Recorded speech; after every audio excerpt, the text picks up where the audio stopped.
చిన్నికృష్ణ గారు, చిరంజీవి గారు 150వ సినిమా, చిన్నికృష్ణ గారి రచయిత శివయ్య నాయుడు కథ పూర్తి స్థాయిలో తుది మెరుగులు దిద్దుకుంటోందని మాలాంటి వాళ్ళం విన్నాం.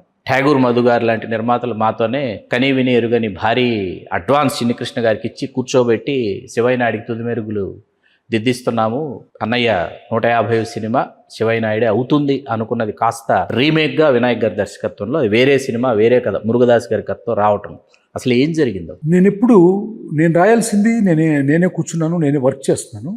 ఈ వర్క్ చేస్తున్న మధ్యలో ఒక రీమేక్ చాలా పెద్ద హిట్ అయ్యి మురుగదాస్ గారిది. మురుగదాస్ గారి ఫస్ట్ సినిమా గురించి చెప్పాలి. అన్నయ్య చేసిన ఠాగూర్ రమణ, అక్కడ ఠాగూర్ కూడా రమణ కూడా చిరంజీవి గారుకి నాకు ఇంద్రా తర్వాత నాకు ఎందుకో నా మీద కొంచెం నమ్మకం పెట్టుకున్నారు. ఆయన పెట్టుకొని ఏం చేశారంటే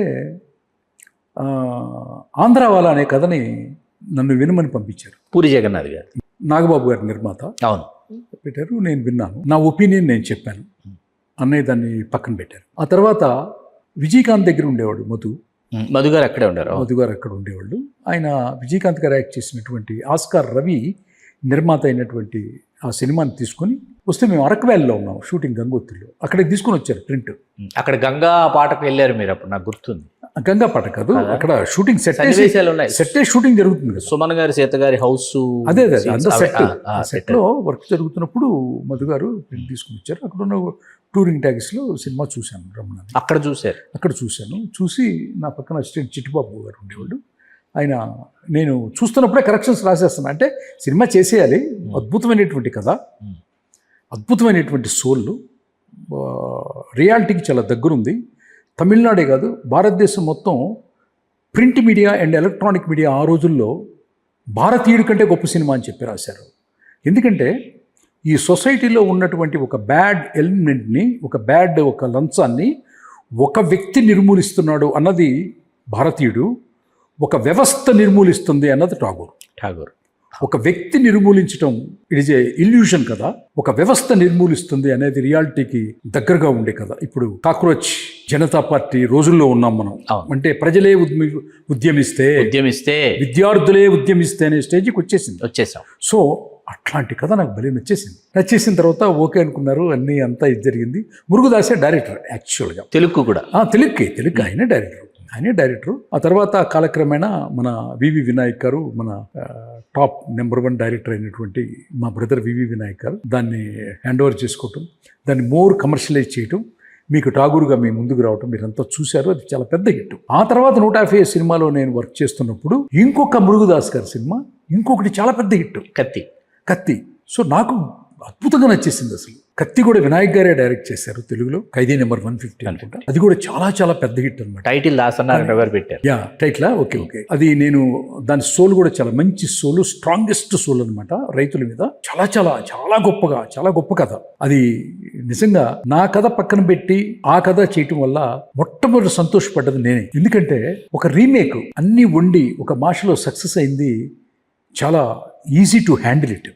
నేను రాసిన కథ అనుకోండి, మళ్ళీ దానికి దర్శకుడు వ్యవసాయం చేసి గెటప్లు వేసి ఆ లొకేషన్లు ఏంటి, ఆ బ్యాక్ డ్రాప్లు ఏంటి, ఆ డైలాగులు ఏంటి, అది పెద్ద యజ్ఞము, హోమము. అప్పుడు దర్శకుడిని ఎవరైనా అనుకున్నారా మీరు శివయ్య నాయుడు కోసం 150 సినిమా చిరంజీవి గారికి? అనుకోలేదు. ఉంటే అప్పుడున్న టాప్ కమర్షియల్ డైరెక్టర్లు ఎవరో ఒకళ్ళు ఉంటారు కదా. అంతే. అప్పుడున్నది బి గోపాల్ గారు గొప్ప దర్శకుడు, వివి వినాయక్ గారు మంచి కమర్షియల్ డైరెక్టర్ గారు. సో ఇట్లా ఎవరైనా ఉండొచ్చు, బట్ ఎవరైనా అవుతారేమో అని అనుకున్నాను. కానీ నాకు కించెత్ ఆ భగవంతుడి మీద ఒట్టుగా చెప్తున్నాను, నేను రాసిన కథని పక్కన పెట్టి ఖైదీ నెంబర్ 150 జరగటం మొట్టమొదట ఆనందించిన వాళ్ళు నేను ఒక్కడినే. ఎందుకంటే because of script, I love script. That content reach అవ్వాలి అన్నదే నా కోరిక ఎప్పుడూ ఉంటుంది. నేను రీచ్ అవ్వాలనేది మాత్రం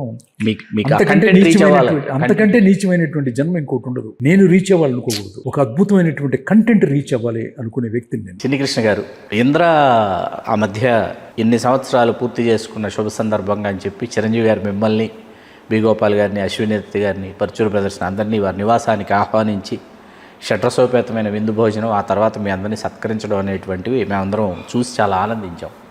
ఆ సందర్భంగా ఇంద్రా 2 అనౌన్స్మెంట్ ఏమైనా ఉంటుందేమో అని కూడా ఎదురు చూసాం.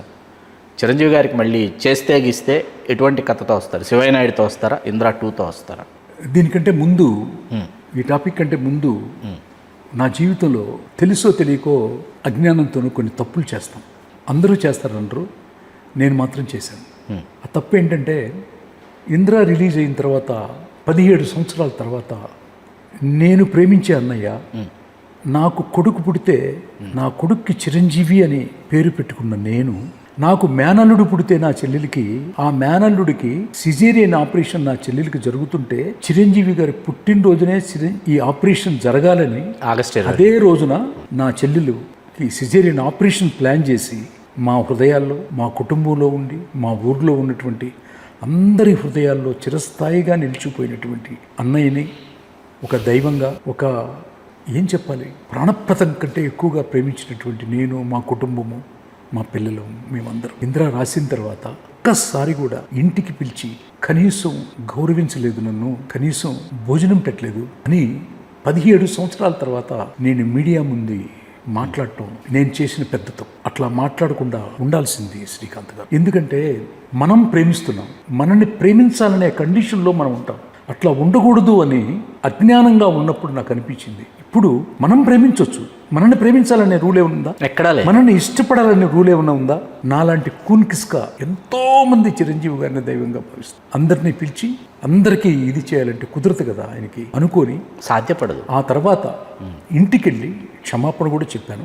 మళ్ళీ మీ ఛానల్ ద్వారా, తెలుగు రాజ్యం ఛానల్ ద్వారా, అన్నయ్య నేను అట్లా మాట్లాడకుండా ఉండాల్సింది, ఏదో అజ్ఞానంగా మాట్లాడి నన్ను క్షమించండి, తమ్ముడుగా నన్ను క్షమించండి, చచ్చిపోయేంత వరకు మీ మీద కానీ మీ కుటుంబం మీద కానీ ప్రేమ మాత్రం చనిపోదు. I'm sorry. Hello, Telugu Rajyam channel చూస్తున్నారా? సామాజిక, రాజకీయ, జీవన చిత్రణే తెలుగు రాజ్యం. అతిశయోక్తులు, అసత్యాలు ఉండవు. రాజకీయ కోణం కాదు, ప్రజా కోణమే కొలబద్ద. తెలుగు రాజ్యం వీక్షణ మీ ఉత్తమ అభిరుచికి నిదర్శనం.